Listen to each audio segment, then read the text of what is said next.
Can everyone see this okay? Go ahead, give me a thumbs up. Awesome. So Bruins on a budget, undergraduate edition. So a budget is really something where you're looking at how much money you have coming in and how much money you have going out. Before we get started, I'd love to see, go ahead, type it in the chat box, raise your hand virtually. How many of you, no shame at all, how many of you have a budget right now that you stick to? Scale of 1 to 5. 5 meaning I have a budget, I stick to it to a T. 1 being I've never made a budget, have no budget. Awesome. I see a huge gamut of experiences here. I even see some 0s, I see some 5s, some 2s and 3s and 4s. So we have a range of experiences here around keeping a budget and what that looks like. I will say the basis of every single financial decision, every single part of wealth being is having a budget. A budget is something where you're in the driver's seat, and instead of your money just happening to you, you're controlling what happens to your money. It's really empowering to think about it in that sense. A lot of folks can see a budget as something that's very restricting. You have to kind of cut back on fun things. But really, it's making a plan for your money and setting goals for your money. And if you want to make sure that in your budget every week you have $5 to spend every Friday on boba, you can make that part of your budget. That's also important in terms of where you're spending, to include those fun items. Otherwise, having finances is not fun, right? And then we have fixed versus variable expenses. I'd love to hear from the group. Does anyone know what the difference of these two might mean? Fixed versus variable expenses or costs. You can type it in the chat box. You can unmute yourself.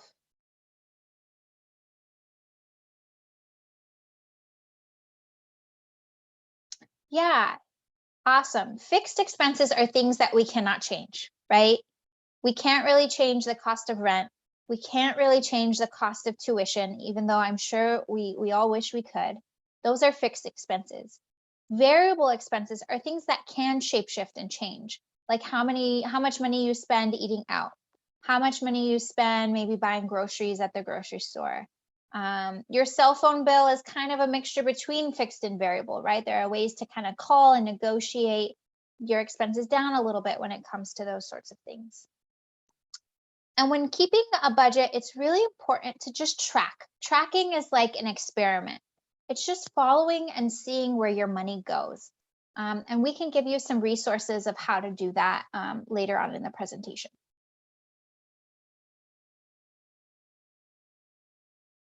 So income, as a student, where are you all getting your money right now? Here are the top ways that students are accessing funds. Financial aid, either in the form of taking out a student loan, accessing a Pell Grant, a Cal Grant, scholarships or grants that are applied to for graduate students. It's our fellowships, right? TA-ships. It's accessing funds from a subsidized loan, an unsubsidized loan, or a plus loan, right? There are differences between all three of those. And I think student loans, if that's something you all want to talk deeper about, we can definitely come back and do another workshop or book a one-on-one appointment with us to look at your specific student loans. A lot of students work. How many of you are working while you're in school to earn a paycheck? Yes, some of you are working while in school, right? Some of you might have support from family every so often, right? And some of us may not have that same support. Some of us might get kind of a monthly allotment or some help from parents, guardians. Some of us may not. Some of us may have worked summer jobs, or maybe you're a non-traditional student and you had a whole life that you lived before coming to UCLA. And so you've had some time to put money in savings. That's another source of income that students might have as well. Are there any other sources of income that I may not have mentioned? Any creative side hustles? I know one of our peer coaches a few years ago made extra income by charging those bird scooters every night. I think it was like $7 a scooter times 5. Hey, that's $35 a night, right? You all are very creative with how you can make extra cash. And then we have an estimation of how much it costs to be an undergraduate student at UCLA. And it's very much based on where you're living. So if you're living in the residence halls, it's expected that if you're an in-state student, you're paying about $36K a year for your tuition, your housing, and your meals. Now, keep in mind, these expenses are for the month of October through June, right? They don't include the summer months. So it's $36K October through June. If you're off campus, it's about $100 or so cheaper. If you're a commuter or remote learner, it's about $28K. Now, one thing I do want to point out is a lot of our international students, our undocumented students who don't qualify for AB 540, or our out-of-state students have to pay an additional almost $30,000 a year to attend UCLA, no matter which living situation they have. So that's something to just be cognizant of when we're having these types of financial conversations. Students' realities are all different, right? So then I take those numbers and I break it down per month to create a monthly budget. So if you're someone who is currently living in UCLA housing, how many of you folks are living UCLA housing? In the residence halls, UCLA apartments? Yeah. So those of you living in housing, for food and rent, if you were to borrow and accept the full amount of student loans that were offered to you, or the full amount of aid that was offered to you, and you accepted that fully, you'd have about $1,800 for food and rent every month. Books and supplies every month would be $156. Transportation every month would be about $67. And then personal expenses like toothpaste, shampoo, buying a t-shirt that you might need, it's about $163 a month. This is categorized by a budget that financial aid bases how they award their aid packages on. So this is how financial aid divvies everything up. Now, what is one thing you noticed about one category here that might be a little kind of over the top with how much money they're giving you per month for something? All students that I meet with one-on-one or in workshops, they're like, I don't spend that much every month on that item. Can you all guess what that might be?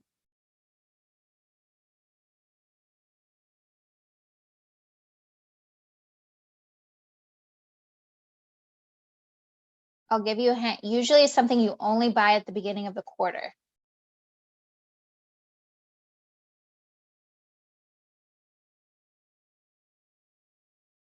Exactly. How many of you actually spend $156 every month on books for class? Every month, right?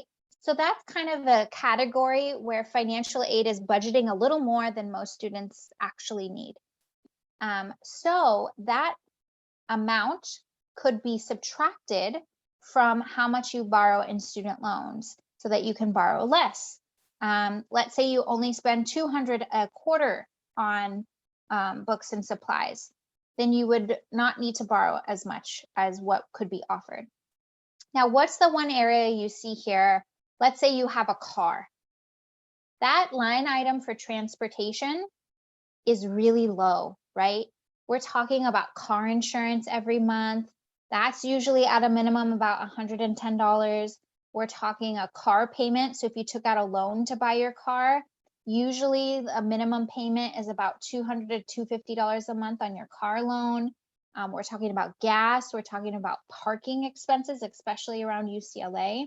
So that $67 is kind of low if you're someone who has a car that you're individually paying for every month while a student. So it's really important to see that where you're living dictates how much aid you're offered and where you can kind of cut back. Maybe your rent is a little bit lower if you're living off campus and you're not needing the full $1,772 a month. So then you can know, okay, I can borrow a little bit less in my student loans because I've actually budgeted out my expenses on a monthly basis. How many of you have ever heard of a financial aid budget add-on before?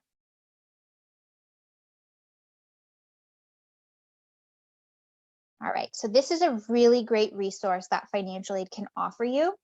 So let's say you are someone who borrows the full amount in student loans you're offered, the full amount of grants that you might be offered, and you've taken out everything you can, but there's still a gap, right? This could be maybe you have an emergency transportation expense for a family emergency and you need to buy airplane tickets. This could be your laptop breaks, right? And you need a new laptop. This could be you had unexpected medical expenses, dental expenses. For our parenting students, this could be childcare. Childcare is very expensive, right? You can submit to financial aid a budget add-on that describes the situation and why you need them to give you a little bit more room in what is offered to you and either offer you more grants or student loans based on these emergency situations. You can also request a housing add-on from financial aid. So let's say that your housing costs are not being met with what is given to you.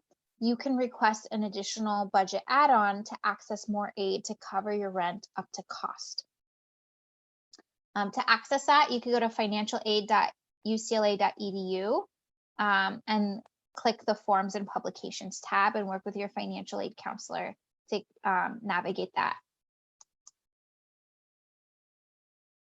This is what the form looks like. This is the one from summer. If you needed to request a budget add-on, you just check mark which section you're needing further aid in, and a financial aid counselor will assess.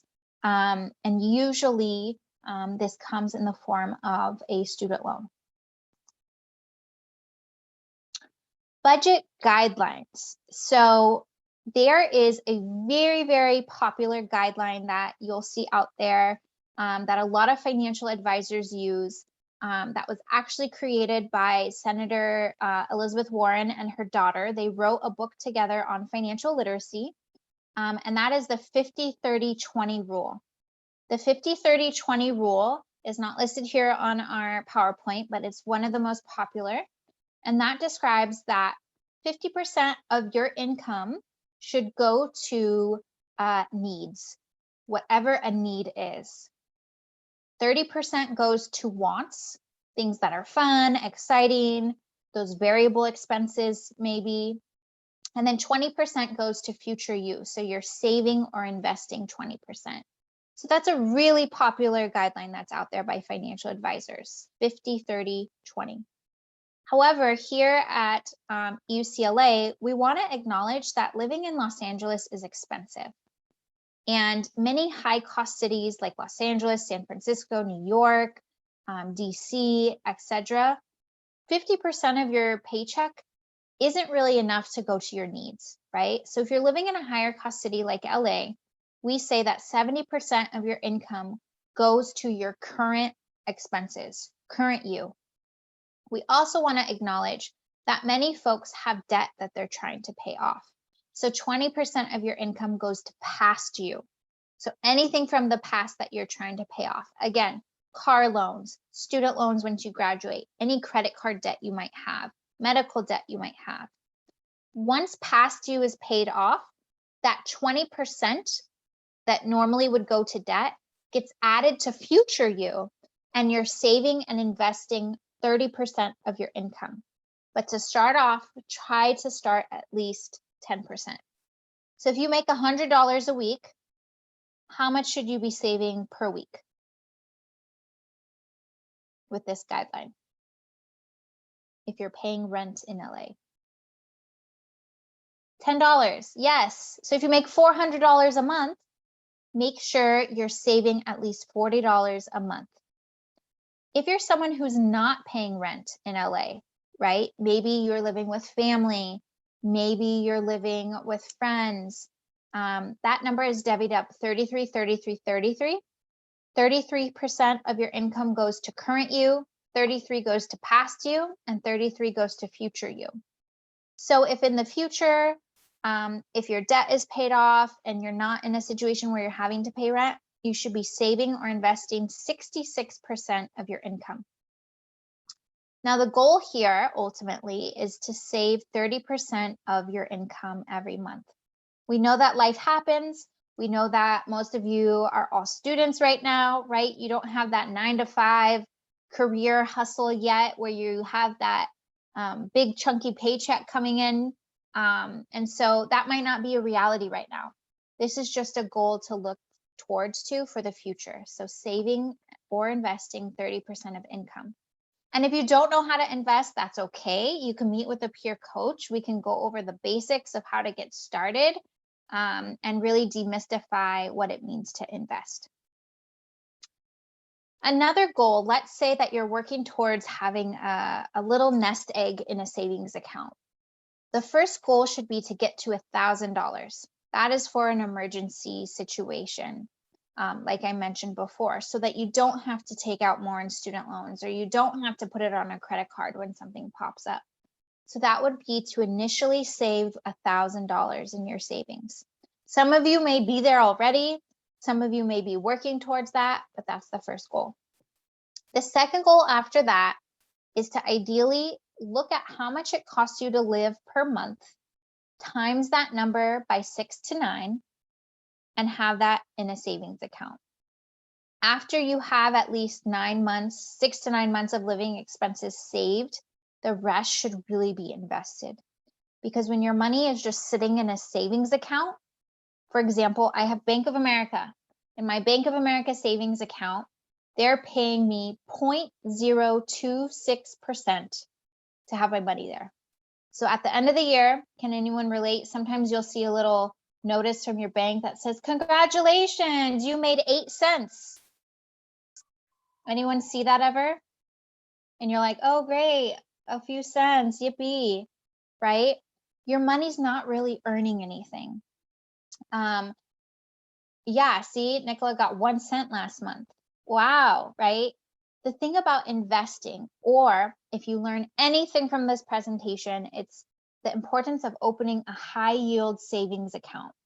There are many different ways to open a high yield savings account where you're earning much more back on your money than a traditional savings account. In a high yield savings account, you're not investing. It's really just chilling there. You can access your money within 24 hours. There's no fees. There's no kind of basis amount you need to put in there. There's so many out there. I use Marcus.com for my high yield savings account. You can even have it automated where once your paycheck hits your checking account every month, you can have a certain amount transferred right over into a high yield savings. So then instead of making 1 cent a month, you're making like $5 to $10 a month just for having your money in a different savings account. There are also a lot of budgeting apps out there. Here are a few that we like to recommend and students really use. Mint is a really popular one. How many of y'all have heard of Mint before or have used Mint? Yeah, lots of you. Personal Capital is a good one. Honeydew is if you're in a relationship and you're sharing expenses. My husband and I just started using Honeydew, and you can see what accounts you have jointly. You can see what accounts you have separately. Every dollar is really, really detailed. So that's a good one. You Need a Budget is a good app if you're really trying to attack and pay down debt. That's a really good one for that, that kind of reason. But I'm curious to know, type in the chat box, unmute yourself. Are there any apps that you all use to help track your money that may not be listed here? Any other budget trackers? Sanjali put a high yield savings account link in the chat box as well that you all can check out. Takes 10 minutes to open a high yield savings. It's super, super easy. Any other apps you all use? Yeah, I could have had a question. Because I did use Mint for a little bit. But it was more when like I hadn't like moved out yet. And I didn't really like how they like didn't give me the option to like remove the choice of like rent or something like that. So like I always had to factor in this like arbitrary figure of rent because it wouldn't let me like take it out of the equation or like rent or like car insurance or something like that. Like I wasn't paying that or like health insurance or something. So do you have a recommendation for like either like high school students or like younger that like want to get started with an app but like rent and like health insurance isn't practical for them at the moment? Yeah, I definitely take a look at every dollar or you need a budget. You should be able, here's what Mint looks like a little more broken down.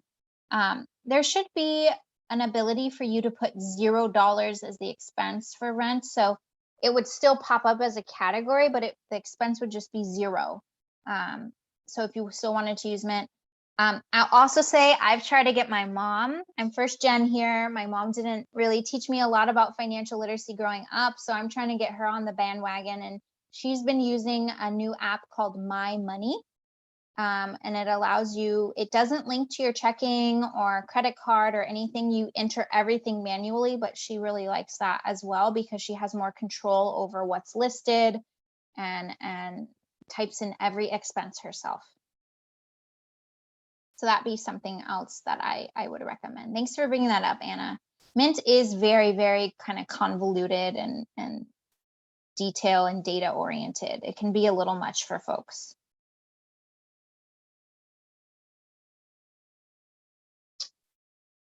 Let's see, Nicole raised hand.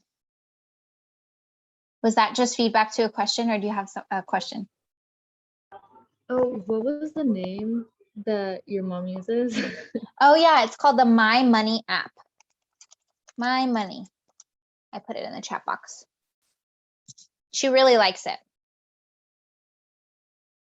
Thank you. Yeah.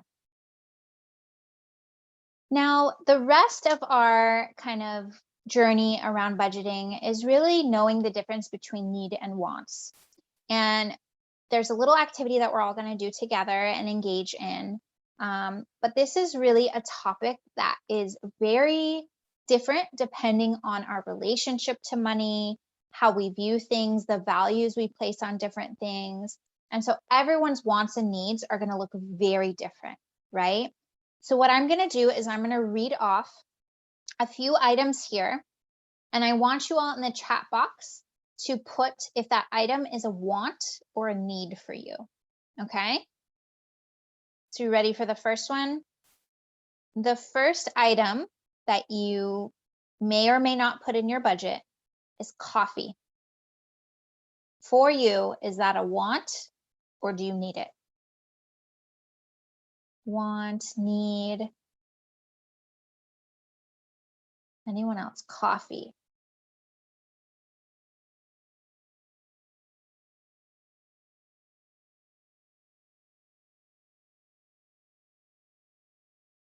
Maddie says need.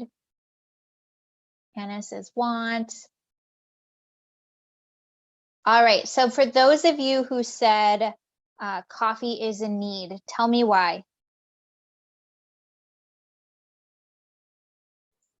Specifically around final exam time.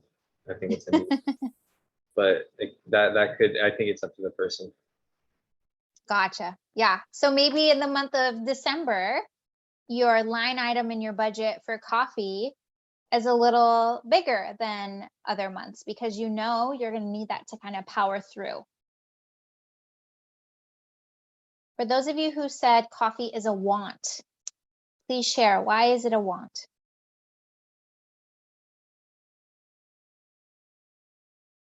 We see Anna, we see Hannah. Well, for me at least, it's not like I'm gonna die without it. It's something I really like, but it's like not necessary to living. Gotcha. It's not a fixed expense for you. Hannah says that they can make it at home. Yeah, like if I want Starbucks, I'm gonna get Starbucks, but I can easily just make it at home and it's a lot cheaper. And you can also just like get the like iced ones at Target and just fill it up along you go. Like I've used that in a full week and it's like $5 versus one drink at Starbucks is $5. So I just like look at like the cost benefit and see that I benefit way more and save more money if I just buy the whole thing at Target. Gotcha. So finding ways to kind of make it a little more affordable and treat yourself when you want, but finding ways to tweak it. So that's a little more inexpensive. All right, what about this next item? Cell phone. Want or need?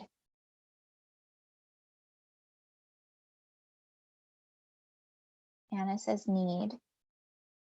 Need. Julie says need. Amaja says need. Nicholas says need. Yes, today, cell phones are pretty much a necessity, right? I'm going to date myself a little bit here, but when I was in college, I'd say maybe like 60% of folks had cell phones, 40% didn't, right? There were other ways to kind of communicate. But as of today, you know, it's how we kind of authenticate ourselves when we log into my UCLA, right? It's how we connect with friends about where to meet for lunch. It's how we do a lot of our work, right? Social media, there's influencers now.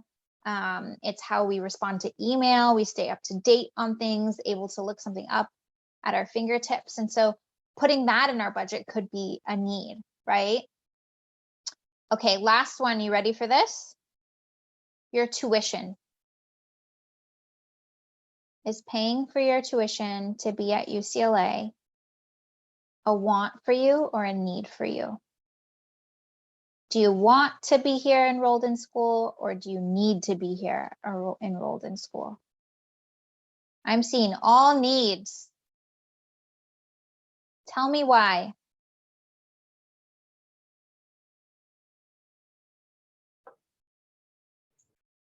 I said need because I guess it seems like something we've been accustomed to for so long that it's important to go to college, and UCLA is a great, in my opinion, at least a very nice place to be. Yeah, so seeing that a college education can get you to that next step, getting into your dream school like UCLA can be a great avenue to get there.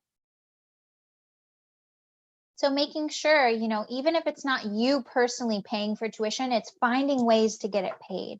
Scholarships, grants, financial aid. Maybe you come from a family who can help out a little bit, and having those conversations is really important. So like I said, tuition is a fixed expense. We can't change how much it costs to attend higher education. No matter how much I wish I could do that for students today, it just is what it is, right? So while we can't change how much it costs, we can change who is paying or the timing that we pay. If we aren't someone who receives financial aid, we can switch to a Bruin payment plan and pay on the 20th of every month. That's also an option. The 20th of every quarter is when your aid for that quarter is due. Room and board, right? There's different expenses between living in UCLA housing on the Hill and then UCLA housing apartments. So living on the Hill, having that meal plan, it costs a little bit more each year, right? And so if we take a closer look, this is the cost for a classic single, which is the most affordable, and you can see how much it costs based on the different meal plans. And all these things come with paying to live on the Hill, your internet, your utilities, you get basic cable, right? You don't have to really worry as much about cooking your food. So that all that is included. Now, if we look at UCLA apartments, the cost is a little bit cheaper, but you're basically buying all your own groceries, you're cooking your food, you're eating out. A lot of the basic utilities are included in your rent. But again, you can choose how and when to pay depending on your situation. Now, let's say that you want to move off campus. How much does that cost? When is rent due? Are utilities included at all?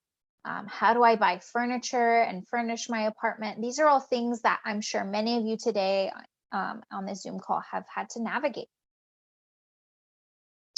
So in spring 2019, we gathered some of the costs for a 1-bedroom and a shared bedroom in different cities and areas around UCLA.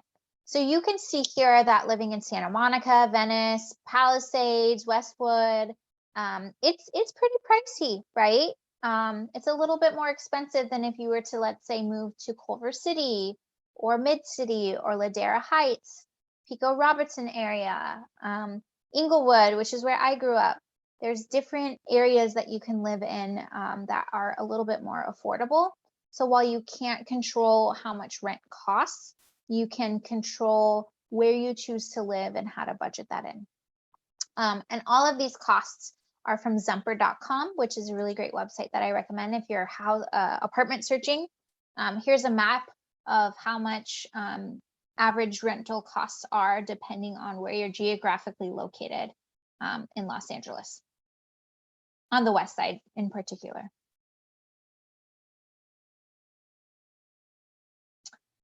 So ways to increase income. You can become a tutor, right? That's a really great way to kind of make your own schedule, have some income coming in. You can look for scholarship or internships through Handshake.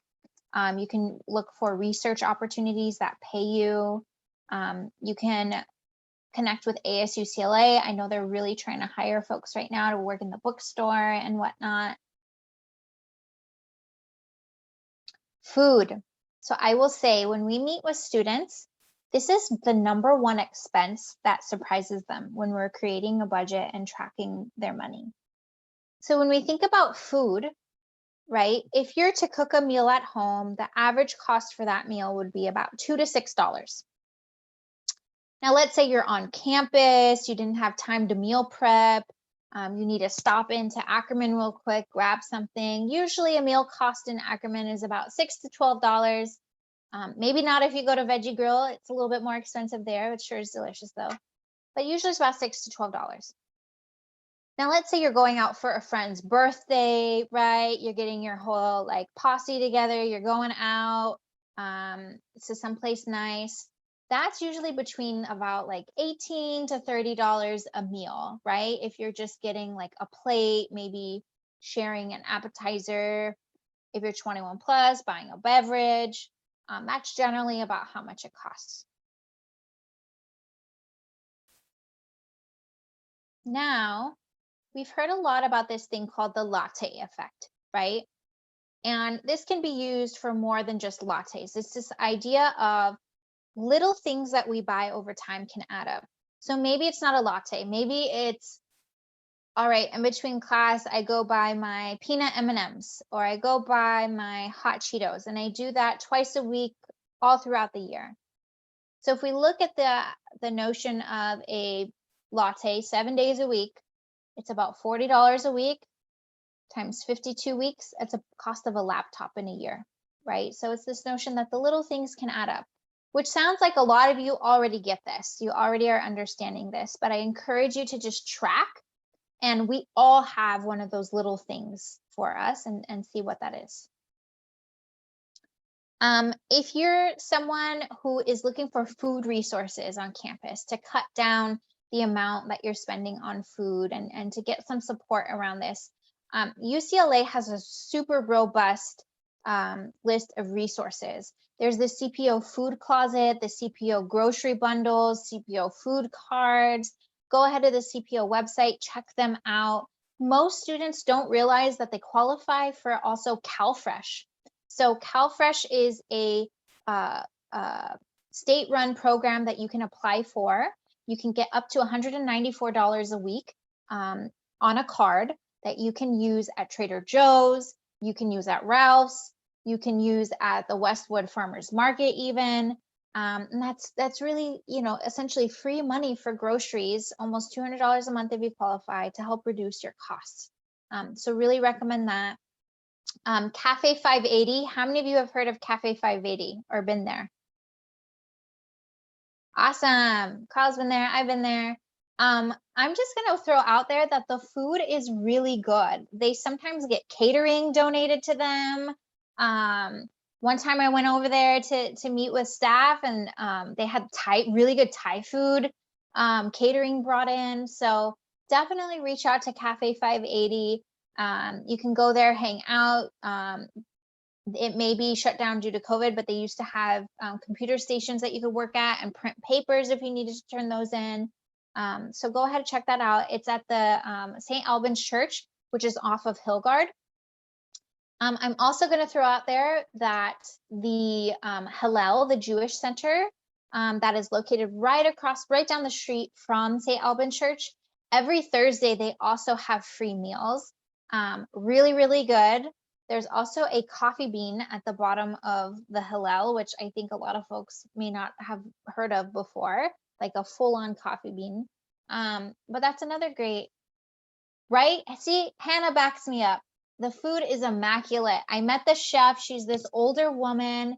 She is like a grandma that just is making you this delicious food. So every Thursday, free food, go check it out.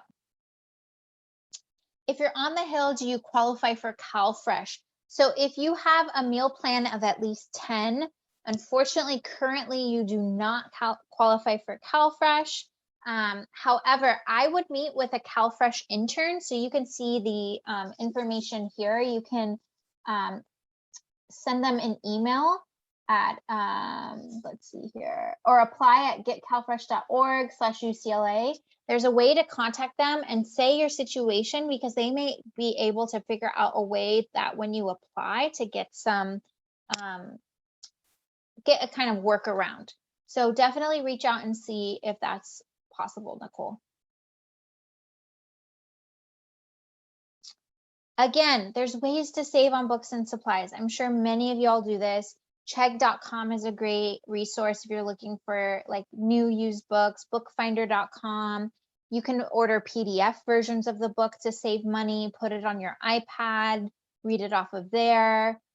There's really, really great ways to save. Here's an example of buying versus renting on Amazon. So this person bought a used book for $99, and then this person just rented it for a quarter for about 17 bucks. So that's a huge way that you can also save money. There's free printing on campus, although right now I know a lot of professors are accepting papers and whatnot that you have to turn in virtually online. So if printing ever becomes a necessity for you, there's really great resources all around campus where you can print for free. Here's some more details as well. Definitely check the libraries and centers within your academic departments as well. There's tends to be lots of free printing resources. If you have any other free printing resources, feel free to plop them in the chat box. Now, transportation. So let's say you want to bring a car to campus. Here's a breakdown on average of how much a car would generally cost. Right now, that gas section might be a little higher. Gas prices are a little high, but this is really good too to also think about for the future. Let's say if a financial goal you have is once you graduate, you want to buy a new car. This is about how much a month you're going to be looking at, right? If you buy like a newer, slightly used car, just so that you can plan for it and what that kind of looks like. Parking at UCLA is also an expense to add on, so don't forget to calculate that in as well. I'm really curious, anyone here have experience navigating having a car at UCLA and what that's like? Can you testify that it can be a big expense? I can talk a little about that. I had a car last quarter, and it's pretty hard to get parking on the Hill. If you're living on the Hill, you have to have like a good reason and application. So it's also a little bit pricey. There are off-campus spots where you can keep your car as well, but it can be a little pricey, and it's always tandem parking too. Fortunately, the off-campus apartment I live at now has a free parking space, so that works. Awesome. Yeah, so it's navigating and figuring out ways to afford, the costs that come with a car. I will say for staff at UCLA, faculty and staff, it's about $100 a month to just drive to work and park our car. So UCLA parking is pretty costly. And then there's alternative forms of transportation, right? So if we go ahead and we look at this slide here, there's walking, there's renting a bike, there's a UCLA bike shop on campus that you can use. It's free for you to go up, fill your bike tires, get a tune up. There's also the bus. So right now the Metro is completely free.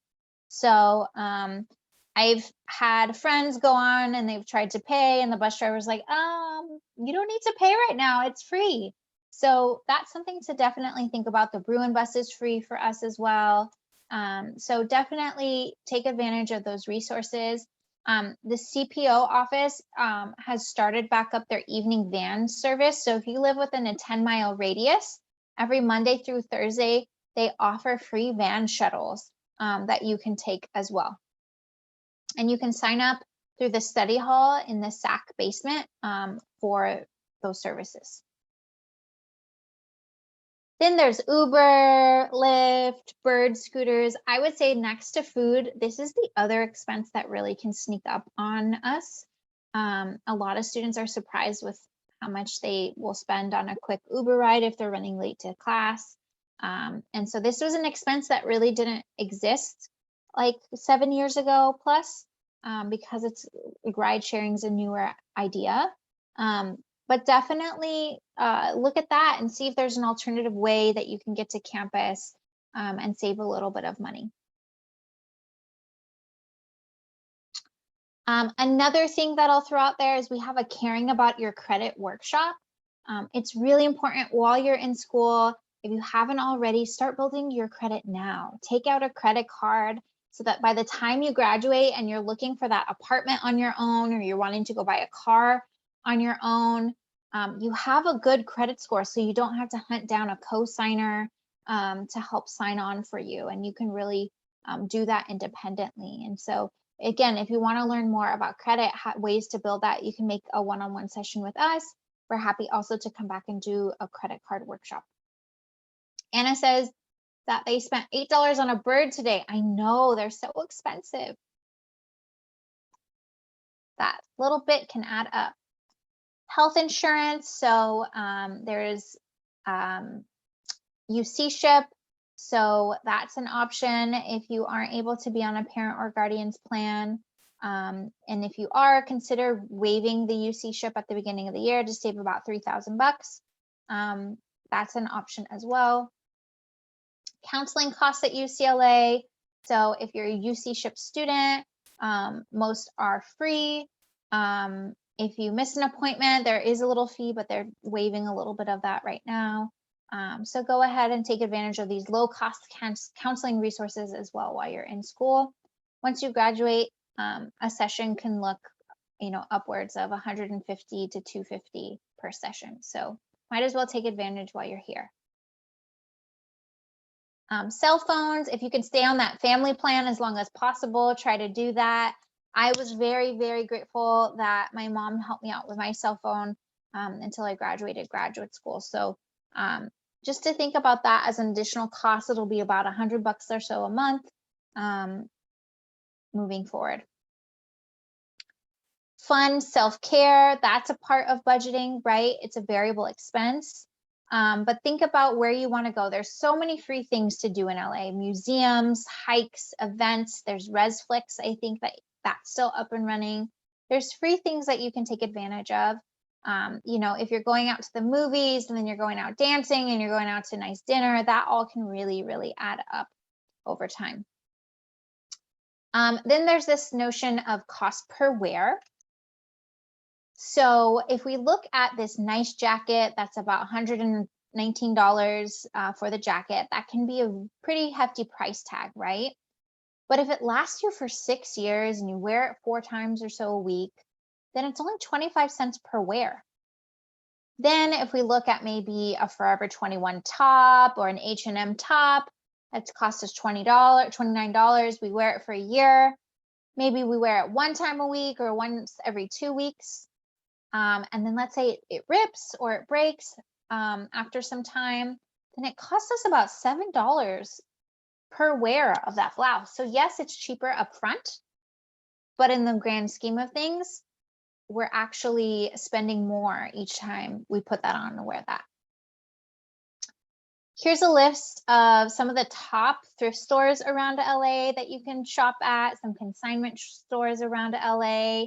UCLA Thrift Shop is pretty cool. Crossroads is really popular. There's a location in Culver City now. So go ahead, take a look at that. You can also sell your clothes back. So if you have clothes that you don't necessarily wear anymore or need, you can go to Crossroads and try to sell them back and make some extra cash, maybe 30, 40 bucks. So that's an idea as well.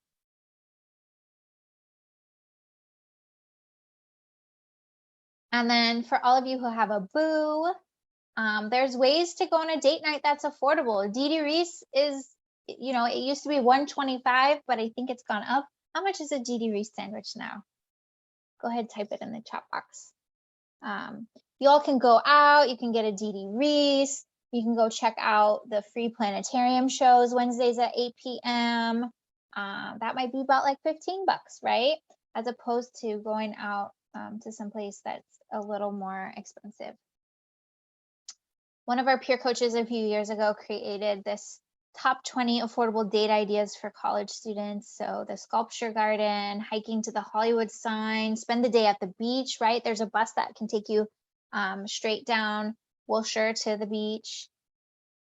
Sienna, Didi Reese date. Yes. Someone's got to tell me how much a cookie witch is now. So many ideas here for you all. And like I said, savings, paying your future self first, at least 10% of what you make is so important to just start that habit now. Wait, a cookie witch is only 50 cents? Wait, the 2 cookies with the ice cream in the middle? No, I think a cookie is 50 cents each, but the ice cream sandwich, I believe, is $3.50. Wow.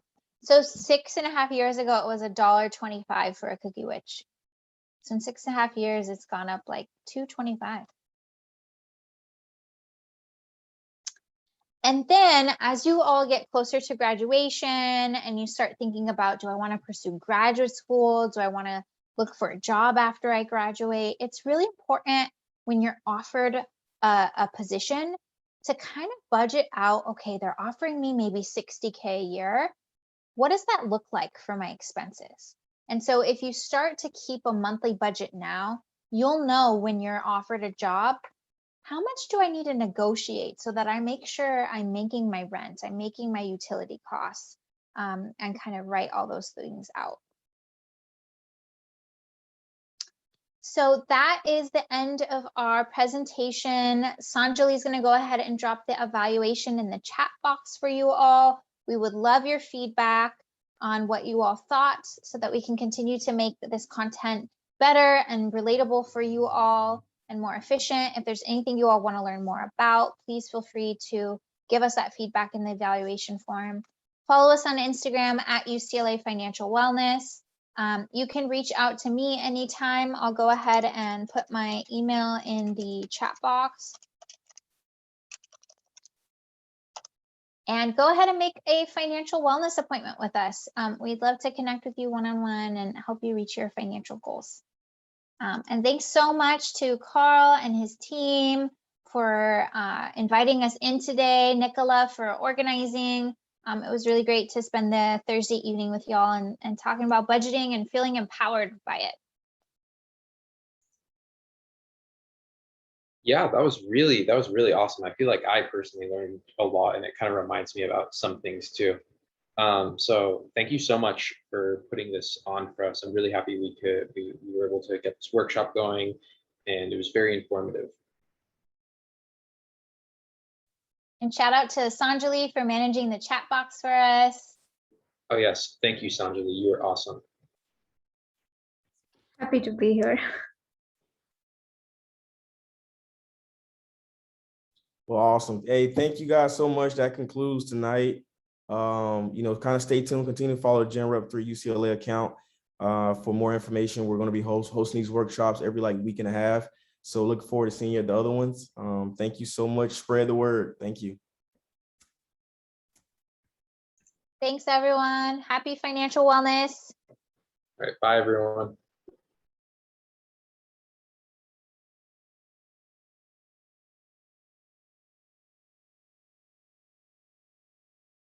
Thank you all. Have a good night. You too. Thanks again, Sarah. Thank you for doing that. Yeah, that was great. Thank you so much, Sarah. That was awesome. We're gonna do like a more aggressive marketing plan next time. Well, this upcoming week for the next one. I know we're gonna just be kind of teaching that one, but we're gonna have like more people attend. So yeah, thank you so much. That was very impactful. I learned a lot myself tonight. So Yeah. And any future events, even if we're not presenting or involved, tag us on Instagram and then we can reshare it through our Instagram too for you all to try to get more folks. awesome. Thank you so much. I really appreciate that. Okay. Yeah, take good care, okay? All right, you too. Thank you. Bye. Bye-bye. Good night. Good night. All right. All right, Carl. Then there were two. Huh? Then there were two. Yeah. Oh, wait, is it still recording? Wait, let me stop it.